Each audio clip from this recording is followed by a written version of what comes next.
తెలంగాణ రాష్ట్రం విద్యా వ్యవస్థలో ట్రైబల్స్ కేటగిరీ అగ్రస్థానంలో నిలిచే విధంగా ముందుకు సాగుతుందని మంత్రి సీతక్క అన్నారు.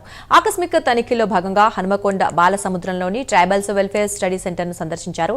విద్యార్థులకు నాణ్యమైన విద్యతో పాటు ఆహారం అందుతుందా అని ఆరా తీశారు. రాష్ట్ర వ్యాప్తంగా అన్ని గిరిజన గురుకుల విద్యాలయాల్లో నాణ్యమైన విద్యను అందించడం సంతోషకరమైన విషయమని చెప్పారు. ప్రభుత్వం అందిస్తోన్న విద్యను అభ్యసిస్తే గిరిజన జీవితాల్లో వెలుగు నింపవచ్చని అభిప్రాయపడ్డారు సీతక్క. మా ట్రైబల్ వెల్ఫేర్ డిపార్ట్మెంట్ ద్వారా ఐటీడీఏపీఓ గారి ఆధ్వర్యంలో మా టీచర్స్, మా లెక్చరర్స్, మా వార్డెన్స్ అంతా ఇక్కడ ఏర్పాటు చేయడం జరిగింది.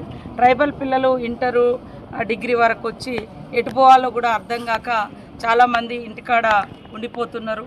అటు వ్యవసాయం తెలియక, ఇటు ఉద్యోగ ఉపాధి అవకాశాల్లో పోటీ పడలేక ఇబ్బంది పడుతున్న క్రమంలో మరొక దిక్కు డిగ్రీ తర్వాత పిల్లలకు కూడా వాళ్ళ కోచింగ్ పెట్టడం జరిగింది ఇతర కాంపిటేటివ్ ఎగ్జామ్స్ కోసం.